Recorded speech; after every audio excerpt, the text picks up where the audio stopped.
Welcome to Bunny Hugs and Mental Health, the podcast that deals with all things mental health. We talk to professionals, survivors, and loved ones about their sometimes informative, sometimes uplifting, and sometimes tragic stories.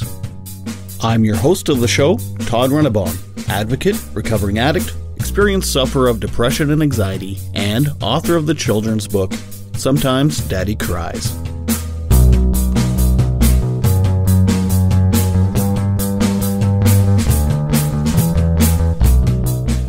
Welcome to another episode of Bunny Hugs and Mental Health here on the Saskatchewan Podcast Network. I am Todd Rennebaum. Hey, I have a question for you all. Would you watch this podcast if it was on YouTube? Thinking about doing that. I normally record off Zoom anyway, so I have video of myself and my guests talking, so I'm just curious what you all think of that idea. You can leave me a message on Instagram at Bunny Hugs Podcast, or on Twitter at Bunny Hugs and Mental Health, and also on Facebook at Bunny Hugs and Mental Health, or even Todd Rennebaum on Facebook. And let me know what you think of that. I'm kind of asking people, and I think it would be fun. It'd be more work, for me. I don't know. Anyway, I would like to say thank you to the website FeedSpot.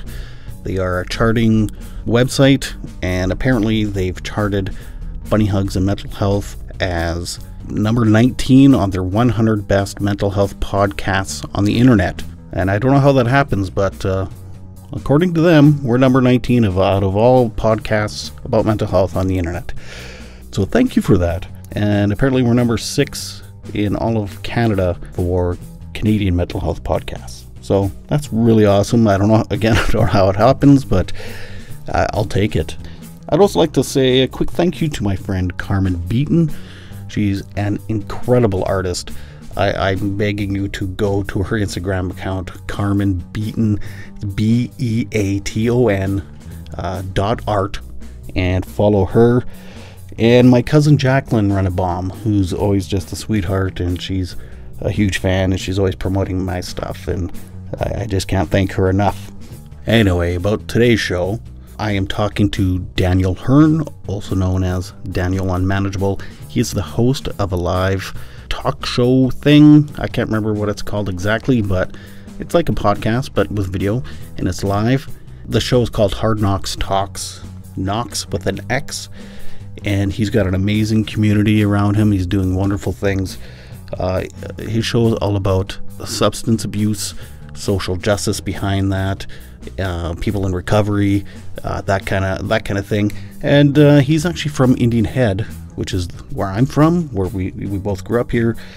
We're both in recovery. We're actually in the same treatment center roughly around the same time, where we kind of reconnected, and then we've reconnected because of the podcasts.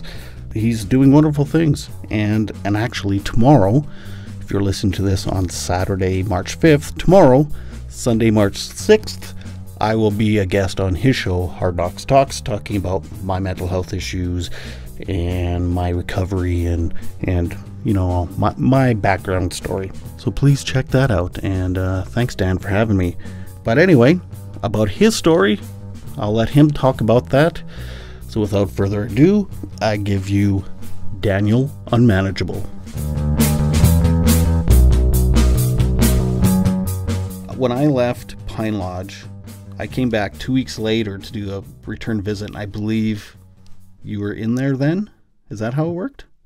I don't remember, because I was 5 minutes clean and literally hated everything. So I think that's what it was. I think it was my first return visit. Yeah. And we were in the same group 1, right? Yep. Yeah, group 1, Pine Lodge. Group 1, we get it done. And I was like, what the fuck, man? You're in here?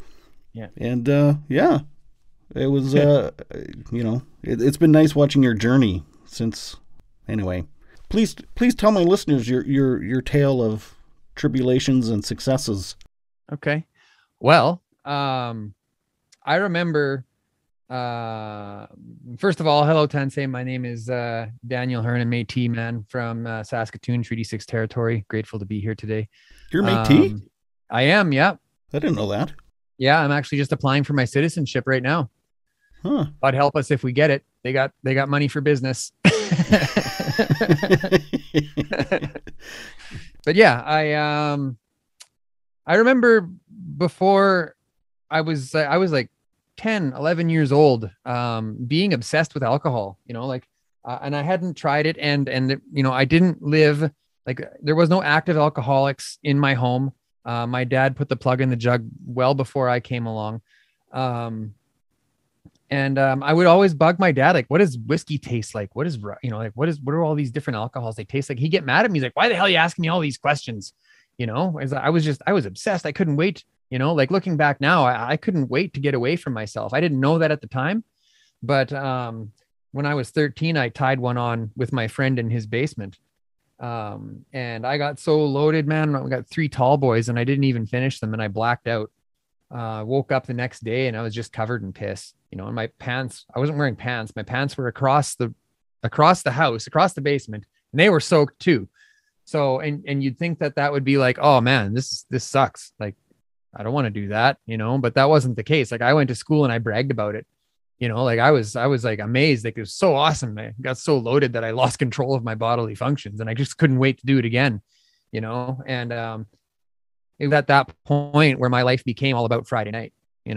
I worked all week. Like, I'm a hustler, and that was my hustle. I just had to make sure that I had enough money and I had to pull someone to get the booze for me. Right. Yeah. So, and if I couldn't find that, my weekend was ruined, like I would be devastated. Was that a regular thing right from 13? Was like every weekend after 13 years old?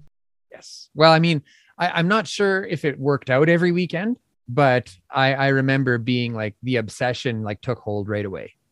Right.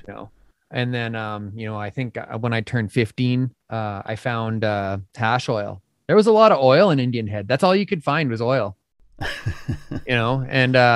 and it became all about that. And I didn't even like getting high on marijuana. Like, didn't make me feel good. The first time was great. And after that, like, it just gave me anxiety, and it just, like, I'd be shaking and rigid with anxiety, just hating it. But, the couple hours would go by and I'd relax and I'd do it again, because this time's going to be different. Right. I just need to relax. So I'll just smoke more of this weed that makes me so anxious I can't even breathe. And that went on for a long time too. When I was 16, I moved to Saskatoon, and within a couple of months, I had a 1/4 pound of weed under my car seat. I was Weed Man Dan. You were selling it, or just using it that much? No. Huh. I was always a one-hit wonder. Like, even later on, like, it didn't matter how much weed I smoked. Like, my tolerance never really went up. Like, people used to make fun of me because I'd have like one hoot and be just baked. And but no, I was a businessman. I bought I had a 5-liter Mustang later in my teen years. I picked that up and I bought that, like, I paid for that almost exclusively with proceeds of selling weed. Huh. Yeah. Actually, that's not entirely true. My grandfather bought the car, but like, I turned it into a race car. Sparky? Yeah. So, yeah, he paid for that car. So, and I paid him back a little bit, but then the payments just sort of stopped and I was sort of lost in the life there, and he didn't really say anything. But, time went on. I graduated high school barely. I think I graduated with 53 average, and I went welding. Right. And I held down a job. There's no addiction in the trades, is there? Oh, well, not that I noticed. But I was so high, I didn't know what was going on around me. So, and then, time marched on, and, I turned bar age and I started drinking more. I was already drinking, but, I turned bar age, and then, I was in the bar every Friday night, every Saturday night, and then it was every Wednesday night. And, like, it just, every night of the week is a different night at a different bar. Right. So, it wasn't until I was about 22 that I started. I think I was 22 when I tried cocaine for the first time. And at Riley's. What's that? At Riley's nightclub? No, it wasn't. Well, I did. Yes, I did cocaine at Riley's, but I didn't do it the first time at Riley's. Everybody's done cocaine at Riley's. And, I could hold down a job and I could, like I could pay the bills. And in 2006, I got my journeyman welding, my red seal. And then I went up north, and, I did really well. And when I went up north, I didn't get high. It was weird. Like I could just put it down, go to work, not use, eat healthy, go to the gym, like just be awesome. Although I was working out so hard that I could barely keep my eyes open at work. So I guess the addiction just manifested in a different way. Yeah, I bought a house. In Saskatoon? Yeah, in Saskatoon, I bought a house. But as soon as I would come back from up north, like the party was on, like the party was always after the bar at Dan's house. And I ended up losing my job up at the mine in northern Saskatchewan. And it wasn't because I was like, I did get in trouble one time for partying in the camp. But another time I literally fell asleep in the truck. Like I fell asleep in the work truck, and my supervisor came along, and that was it. So were you like passed out, or were you just sleepy? No, I was just fell asleep. Oh. Like I worked out like a savage, like a savage. Like I would be completely bagged, and yeah, I just pulled up in front of the shop, and then the next thing I know, my supervisor's knocking on the window, and they flew a plane in special for me, and sent me home. Private plane. Yeah, it was. So there was this one time I had a private plane. Rock star. Yeah. Well, at least I thought I was. So, and then I went, then I got a job working up in Fort McMurray, and again, I could go up north for 20 days and be sober and do well, and come home for 8 and just be a mess. You work hard, you play hard. Well, yeah, fair enough. Yeah. And around 2008, I met a woman. In that same year, there was a massive layoff in Fort McMurray. And one of the things that her and I liked about each other is that we could use together, like, oh, I've never had a partner that I could use with. This is so amazing. Like, oh, we can have so much fun together. And we did. Okay, there's this, the saying, my worst day sober is better than my best day drunk. Yeah. Bullshit. Todd, that's bullshit. I had some great times when I was loaded. So better than your worst day sober? On my worst day sober, I wanted to kill myself. So You tell me. On my best day drunk, I had women, I was partying, it was fun, money, cars, the things. My worst day sober, I was in a sober living house wanting to kill myself. So, yeah. Well, early recovery. Well, of course. My life is wonderful now. Let's not be confused. I'm not saying that one's better, like being drunk is better than being sober. It's not. But I don't like that saying. It rubs me the wrong way. That's all I'm saying. Yeah. I hear you. Yeah. So yeah, there was a layoff, and I knew in my mind, okay, if I'm not working up north anymore and I'm in Saskatoon full time, I'm fucked. Like I'm screwed. And I knew that in my soul, I didn't let anyone know that outside of me. But I remember coming back and I'm thinking, man, this ain't good. This is bad news. And it was, her and I, we jumped off a cliff together. We were, using, it was, weekends. And then, but it very quickly turned into every day. We were smoking weed every single day. And I was smoking meth at the time, but she didn't know it. So one day I'm like, how'd you go from that jump from occasional cocaine use and getting drunk and pot to suddenly it was jumping? A very smooth transition, if we're being honest. No, I don't remember exactly how it went down, but yeah, like one night a friend of mine had this stuff at a party, and hey, this is meth, you smoke it, and and I did, and I liked it. So time goes on, you make some friends that do it, and they come around more and more often, and then that's your life. You like it so much you don't tell your girlfriend. Yeah. Well, I didn't want to quit. So, but one day, I say to her, I'm like, hey, you want to try this? And she said yes. And that was a great day. But it romantic. Yeah, it was very well. I don't know if romantic would be the right term, but it started us down a very dark path. Mm-hmm. I joke around about these things, but in all honesty, it just about killed us. Mm-hmm. So we were doing that, and then I was working. I started my own welding company. And I was getting work and having some success. And then I caught wind that her dad was using Oxy for his hip. Oh. And before you know it, we're over at mom and dad's house, and my partner's like, "Oh, my back is so sore, and Tylenol's not even touching it," and and now we got a fistful of Oxy. So it wasn't long before he couldn't supply us. He needs them. Mm-hmm. So we went to the street and we found the shady 80s. What's that? Fentanyl. Oh, shady 80s. Yeah. I haven't heard that term. Yeah, they're the green 80s. Oh, okay.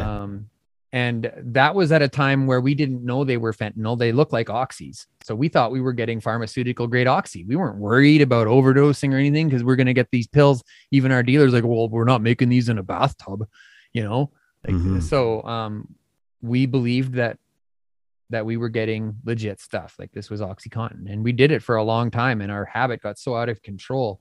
Like we topped out at like $1,000 a day on fentanyl. Good. And Lord. we certainly weren't coming by that money, honestly. Right. So, eventually I found that laying on the couch was more important than going to work. Right. So you couldn't quite tell the difference between Oxy and fentanyl? Like it was just an opioid and it gave you the same high? Oh, it was way better. Because the oxys that we were getting from her father were only 10 milligrams, and the ones we were getting from the street were 80 milligrams. Right. But we just assumed that these just there's more in there. That's why we're getting a bigger jolt out of it. There was a time in there too, where I decided that working for the man was, I didn't want to do that anymore. So I did some research. And I had money in the bank at the time. And I went to a glass maker and I bought $8,000 worth of lab equipment. Oh. Yeah. I got all dressed up and I said that I'm a formulator or I'm doing these whatever, making cosmetics or whatever. I'm sure he knew I was full of shit because I paid cash and he took it.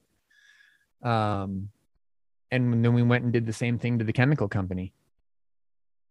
So, despite my best efforts, like I had a giant lab in my garage, but never produced anything that was like illegal, I guess you could say. So, I'm not a chemist. I learned that. An expensive lesson. Yes, it was.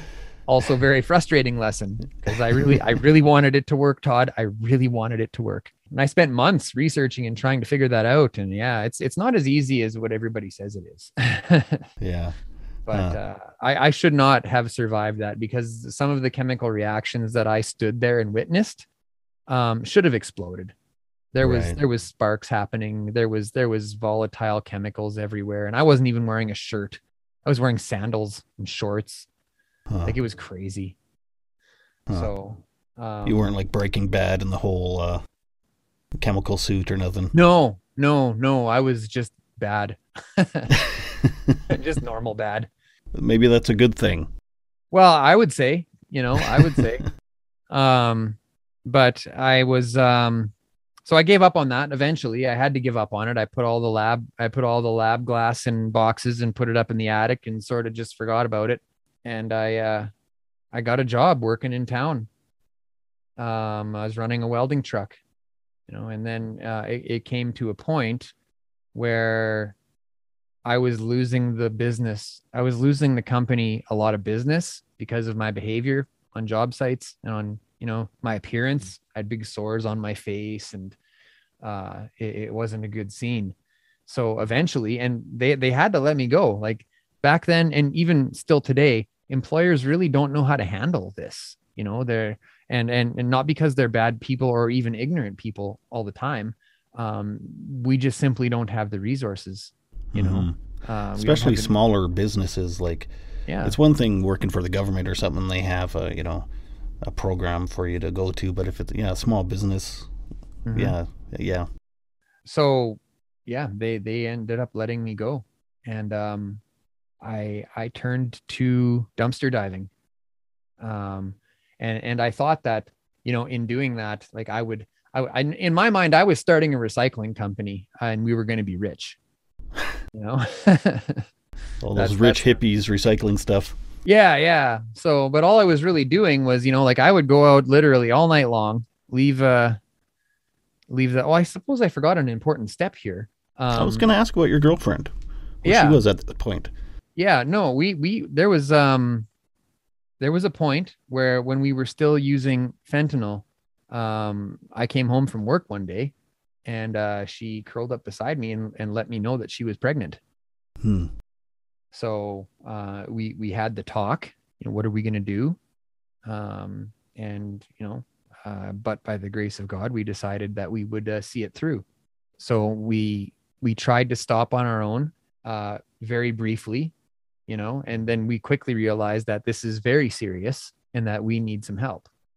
So we went and got on the methadone maintenance program, and it worked. We stayed clean. Was this before you started dumpster diving? Yes. Sorry, I missed an integral step here. Yeah, and then when my son was born, it wasn't even 6 months until we were using again. But it wasn't fentanyl. Now it was meth again. So I started pissing dirty because you have to take piss tests when you're on the methadone program. And they kicked me off. Were you smoking meth or were you injecting at this point? Smoking. Okay. Yeah, no, I never took that step. I never started injecting. Okay. So and that's when I was fired. And that's when I started dumpster diving. I thought I could support the family and support the habit through the proceeds of dumpster diving. And all I was doing was making enough money to get the drugs I needed to stay up all night, to get the money I needed to get the drugs to stay up all night. Like it was just an endless cycle of nothing, And your partner was still using then too? Yes. Yeah. Okay. So she was at home. She stayed home. She took care of the kid, and I went out and did my best to scrape up enough money. So I was never home. I was always out doing that. And if I wasn't diving, I was in the garage pulling copper out of air conditioners or electric motors or whatever, it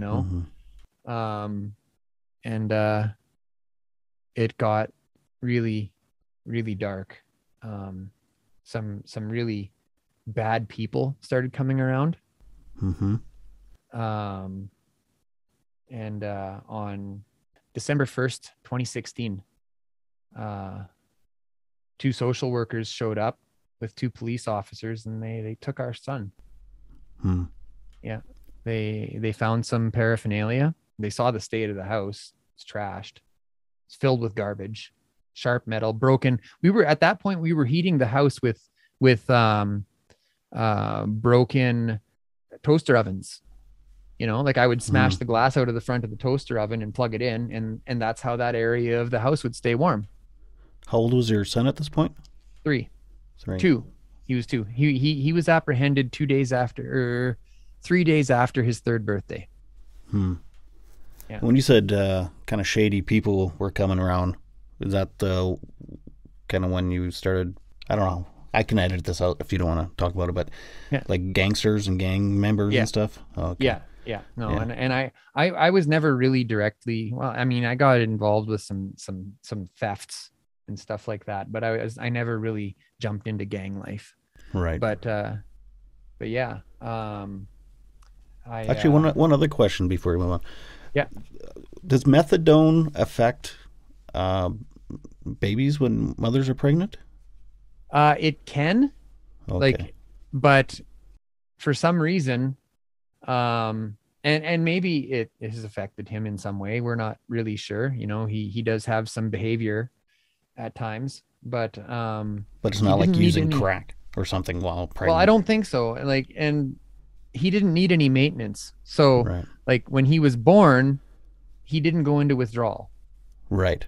Okay. You know, Mm-hmm. so I'm not a doctor, but you know, maybe the methadone didn't make it past the placenta. I don't know. I don't know what happened, but Right. Okay. yeah. Okay. So Okay. Sorry. Continue. They came and yeah, took him. yeah, yeah. So they came and you know they were laughing when they did it. They thought this was great fun. What?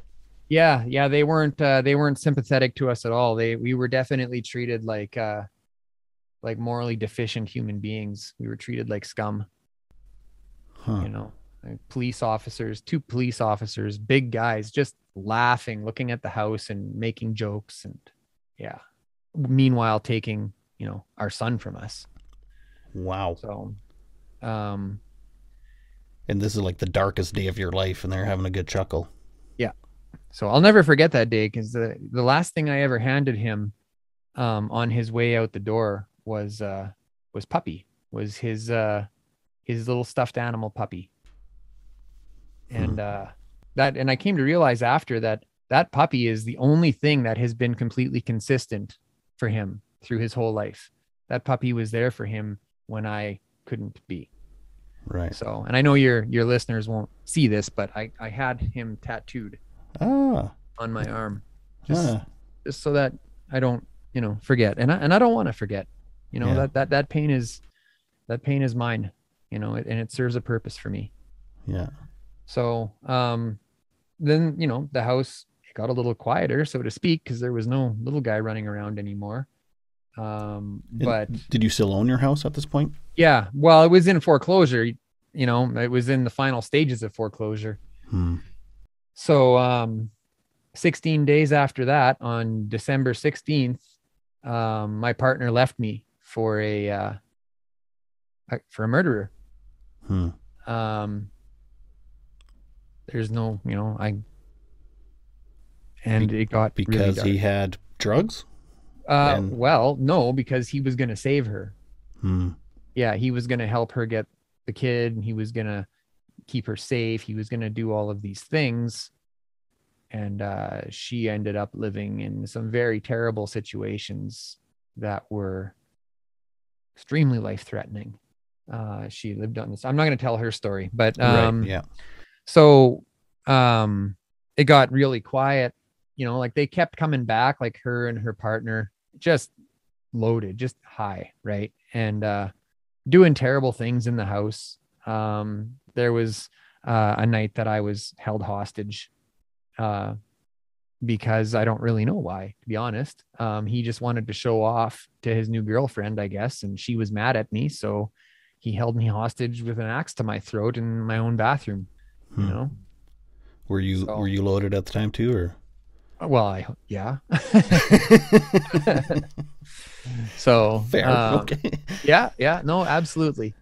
So and then eventually they just stopped coming around, you know, like they stole everything that was worth stealing. And you know, like the heat was turned off in the house, and it just got real quiet.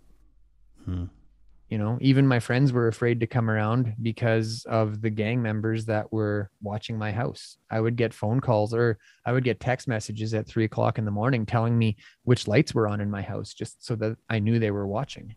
Right.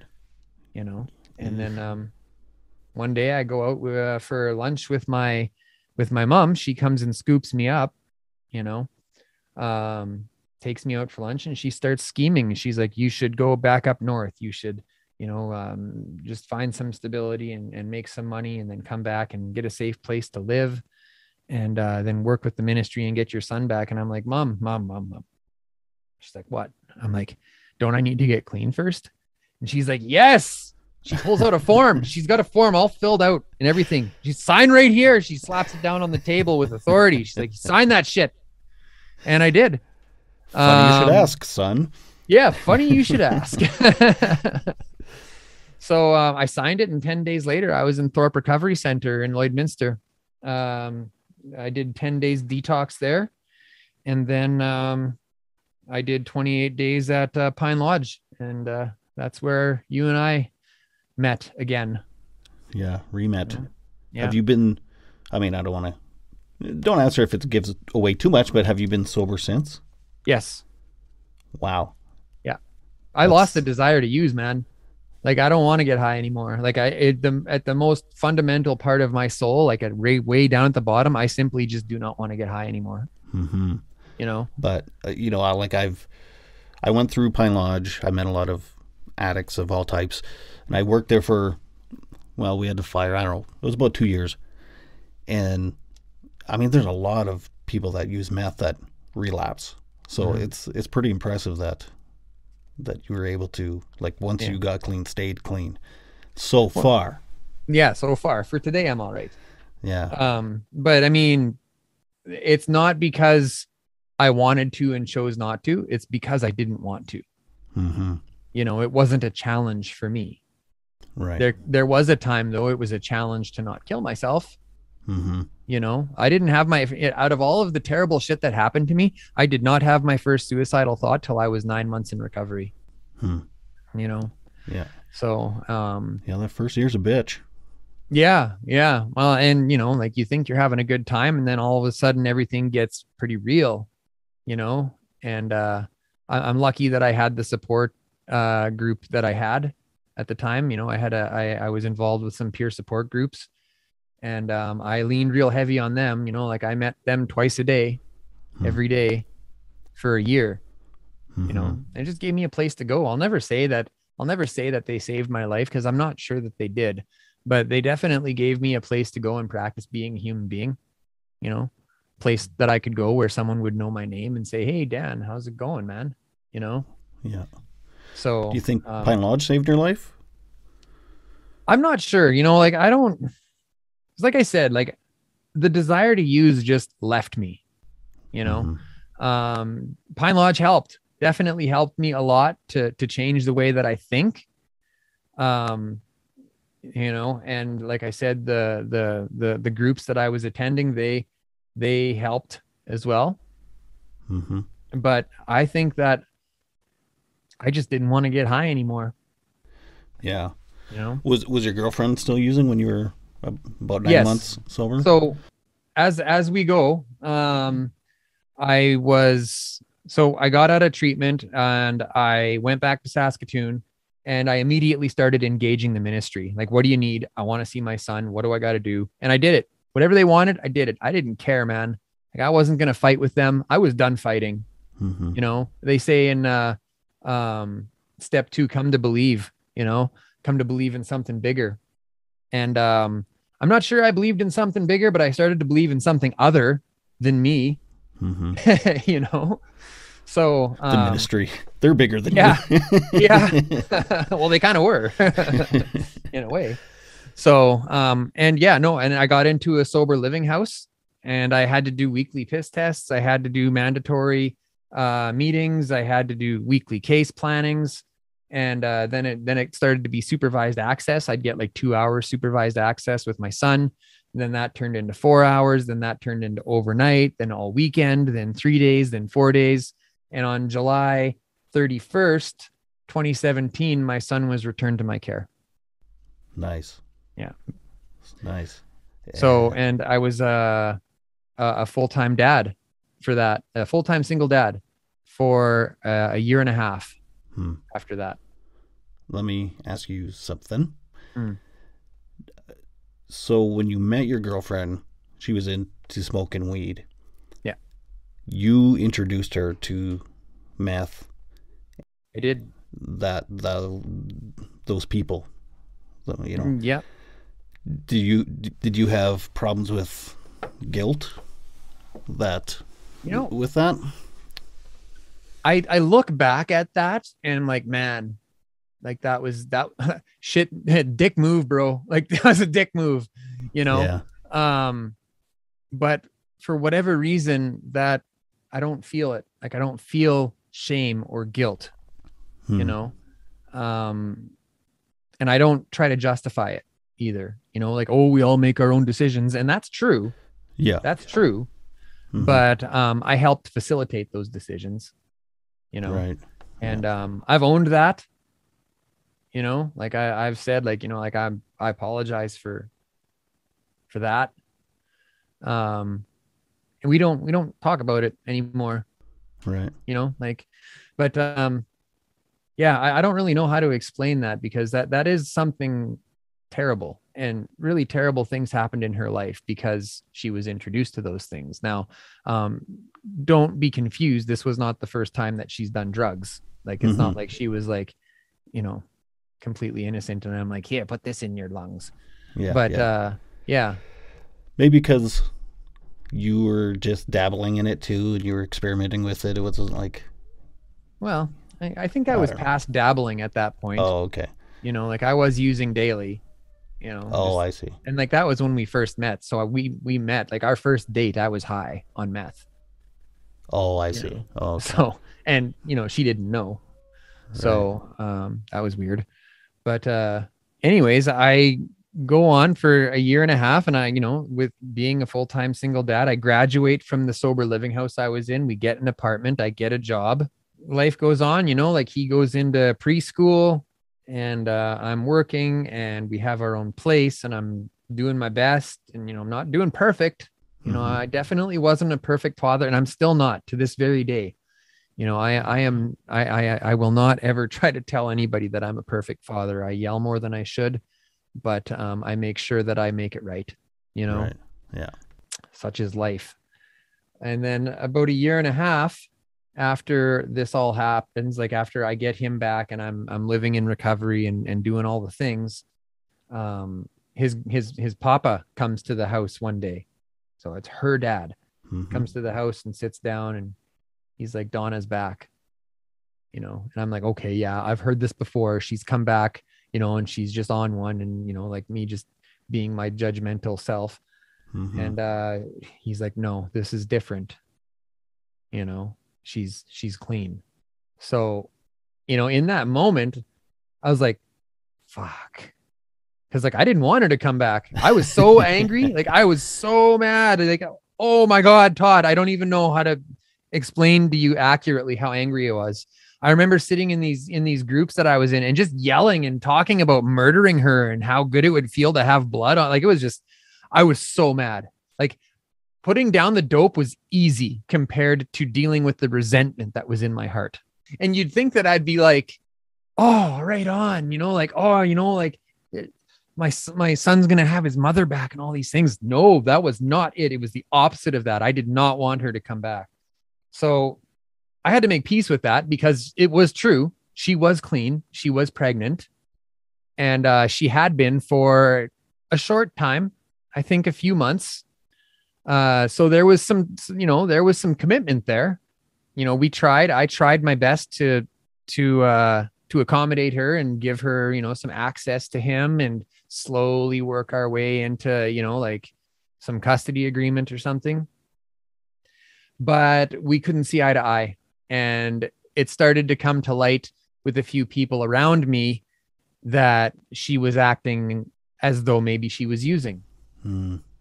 And then she was like, no, I'm not. And I'm not taking drug tests. So that started a vicious court battle. That was the hardest time of my life. And I've been through some heavy shit. Family court was the worst experience of my life.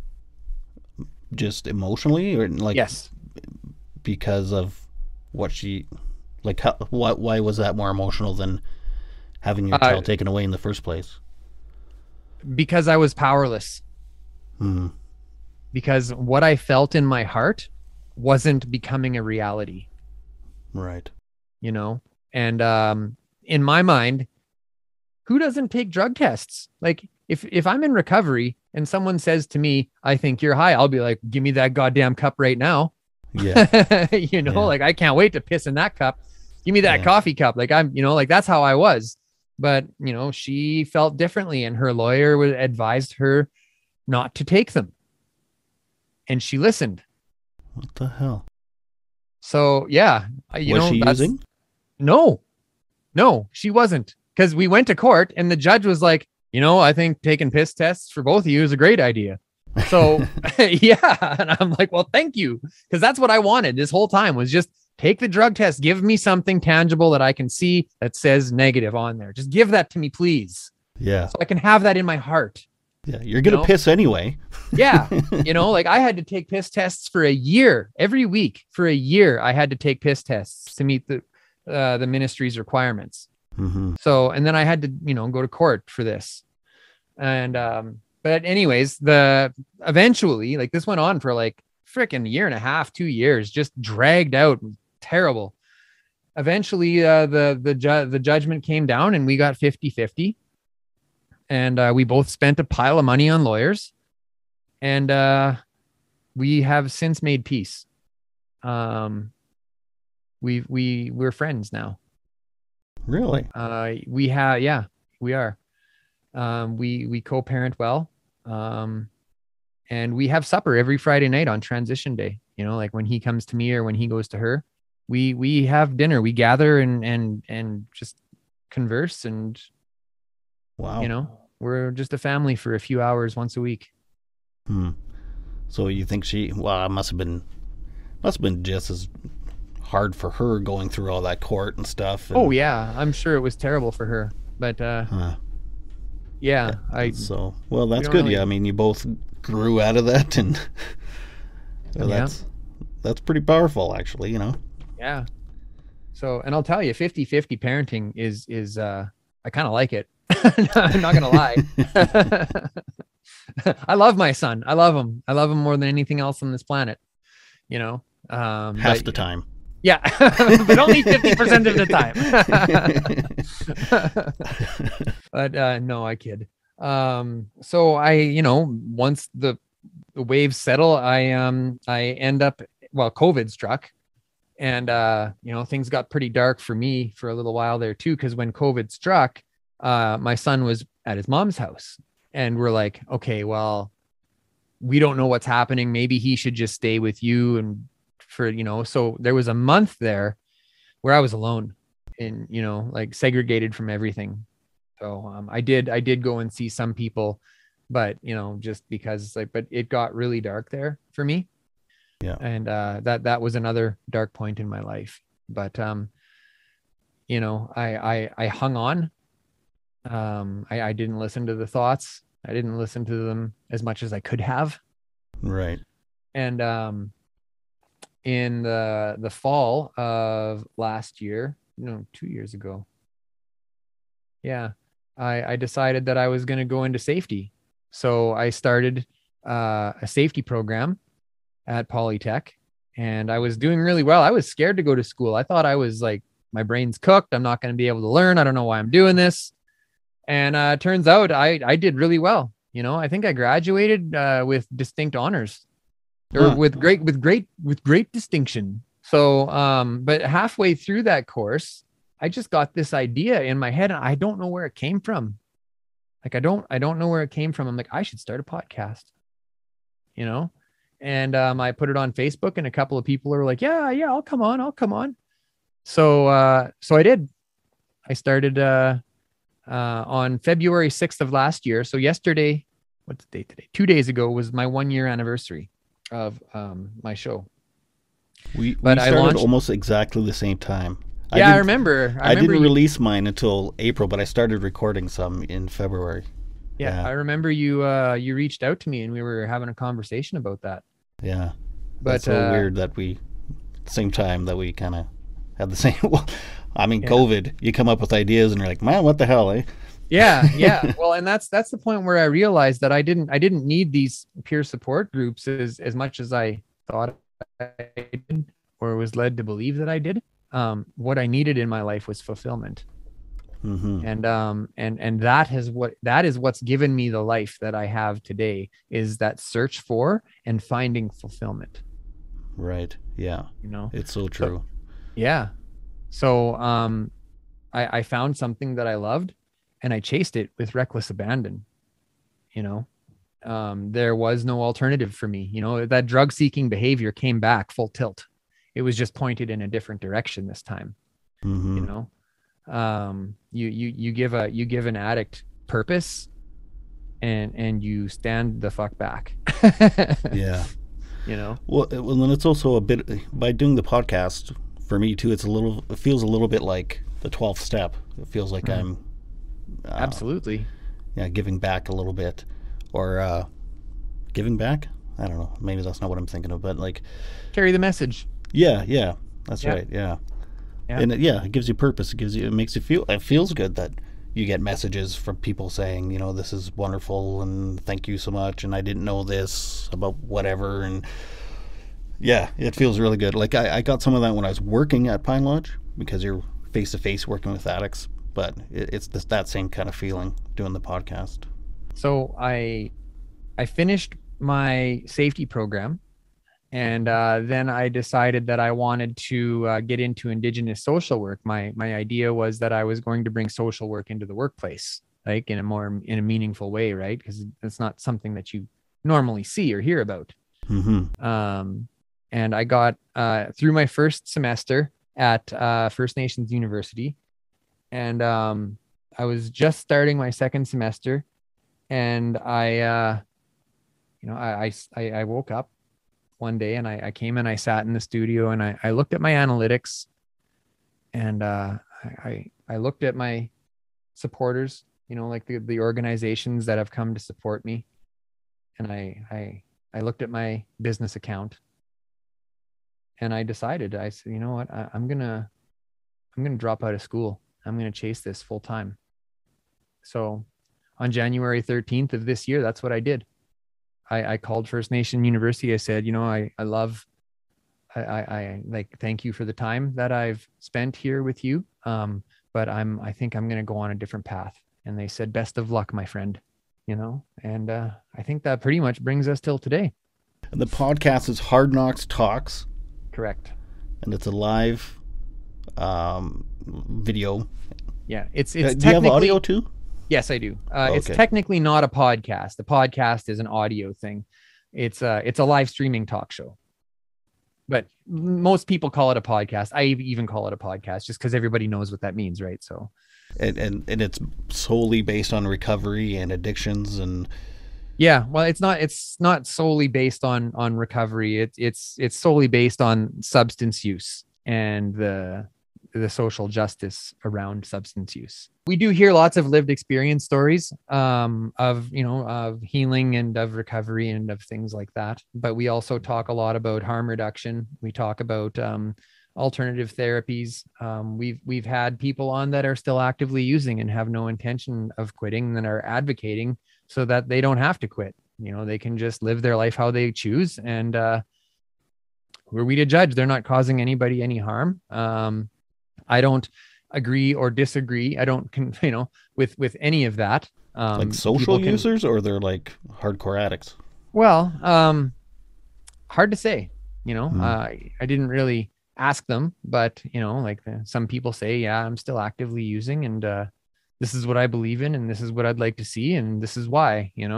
And then I let my viewers draw their own conclusions, right? Like, I'm not a biased. I do my best not to be a biased platform.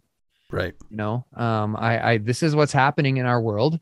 Here's the information, and do with it what you will. Draw your own conclusions and live your best life. Yeah. Perfect. Yeah. I try to do the same with this show too. I don't judge anyone. It's just give them a platform, and let you decide. Yeah. So who are some of the bigger names you've talked with on your? Well, I mean, I've had Marie Adjarides on a few times. From Mom Stop the Harm. She's actually been in the studio here a couple of times too, helping me moderate. I've had Jason McCurdy. I've had more recently Everett Hindley, and I'm thinking the hockey player. Oh shit, Clint Malarchuk. Yeah. How could I forget about Clint? Yeah, no, he was on. Yeah, that was a good episode. You have to be, according to YouTube, you have to be 18 to watch that episode because of the clip that I played with him getting his throat cut on the ice. Oh. Yeah. So yeah, YouTube censored that one, and that's fine. Nobody under 18 should be watching that. So, I've had Sharon Akus on, Barb Fornsler, Colleen Dell. These are all renowned Saskatchewan researchers and educators. You know, I'm trying to bring that more to mainstream light, because there are some very intelligent, very productive people in this province that we need to know about them. They're doing good things, and their work needs to come to the public eye. Would you say you're good friends with Jason McCurdy at Prairie Harm Reduction? I mean, I wouldn't say like we're not like pal, like we don't go hang out, you know, Right. but we do have I would call it a working relationship. Right. We have done some things together. Prairie Harm is one of my supporters, and I do my best to my best to bring awareness. Yeah.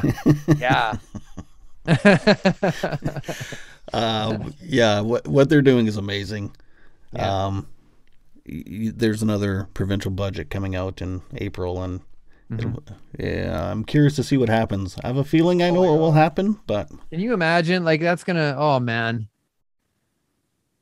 Like after all the noise that, like Jason's good at making noise, man. Like he's good at it, you know. So like he was making so much noise that he sort of drowned everyone else out. I had the mayor on some time ago, and we were talking about harm reduction. Then we started talking about abstinence-based therapies, and the mayor said, he's like, "Oh, I thought we were moving away from abstinence-based therapies." I'm like, "No, it's just because Jason's making so much noise, you can't hear anyone else." And for me, whatever works for you works for you. Yeah, no, absolutely. Like, and I advocate for harm reduction. Absolutely, I do. But I also advocate for abstinence-based treatments and stuff like that, because this is a spectrum. If you want to talk about harm reduction, abstinence is an excellent harm reduction strategy. Yeah. So like it's a spectrum. Like and to advocate for one and not the other. Well, you're on methadone too, which is harm reduction. Absolutely. Yeah, absolutely.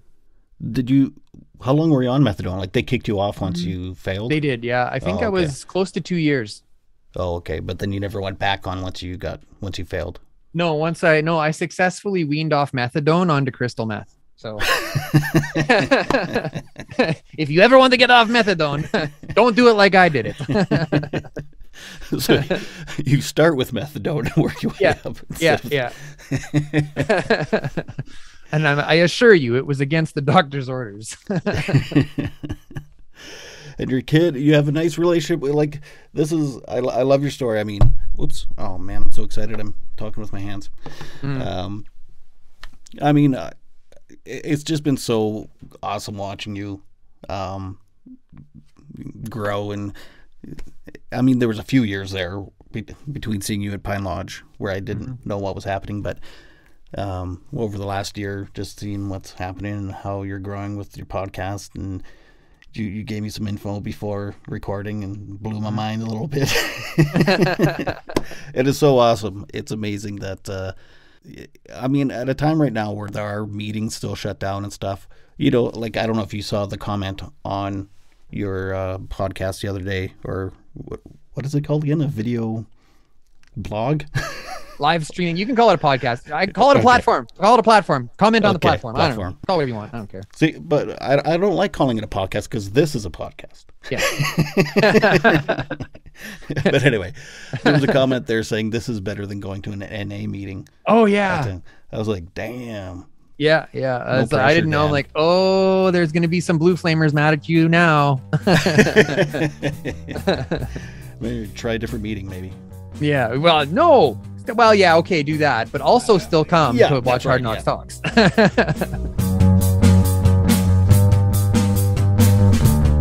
Thank you so much, Dan, for being so vulnerable and open and honest about your story. I am so proud of what you are doing and where you are in life and the success of your show. It's amazing, and in the community you're building, let alone the success of the show. I mean, you really are. Spreading the word and helping others. So thank you very much for that. Now, next episode, I'm talking to Tracy Dalglish. She is a relationship expert and a podcaster from Ottawa, and she's just a really great lady. We're going to be talking mostly about men's health, or men's mental health, I guess. some of the issues that they have when it comes to mental health, why they don't open up or listen to self-help people or podcasts like this as much as women do. So anyway, it's going to be a really great show. She's super professional, and if you ever need a psychologist or help in your relationship, I really suggest checking her out. So stay tuned for that in 2 weeks' time. Peace. Thank you for listening, and please subscribe, rate, and review however you are listening to this podcast. It only takes a moment, and it really helps the show out with getting noticed. This episode has been sponsored by Penny University Bookstore, 3104 13th Avenue. Call 639-571-2186 and check out their online bookstore at pennyu.ca. The Saskatchewan Podcast Network is supported by Connexus. Wellness, however you define it, is achievable. You don't even need to figure it all out by yourself. Talk to Connexus. They'll give you guidance, motivation, and the push you need to reach your goals. They've got you. They're your financial partner, and they know you can achieve your very best, your financial best. Prove them right. Start right at Connexus Credit Union. The Saskatchewan Podcast Network is also sponsored by Direct West. Are you a business owner looking for new avenues to promote your business? Direct West digital billboards are a great opportunity to highlight a new product, new promotion, or anything else you'd like your customers to know about. You can get local, expert marketing help for your business at directwest.com. If you are having a mental health crisis, please call the Canadian Crisis number at 1-833-456-4566. In Saskatchewan, the mobile crisis team in Prince Albert is 306-764-1011. In Regina, it's 306-525-5333, and in Saskatoon, it's 306-933-6200. Don't forget to check out my children's book, Sometimes Daddy Cries. Sometimes Daddy Cries is told through the eyes of a boy whose father suffers from depression. He sees his dad get sad, rest, and even go to the hospital, all while comparing his father's depression to a physical ailment. Available on Amazon.ca. I'll see you next time. This is Todd Renabaum saying, make your beds and take your meds. Bye.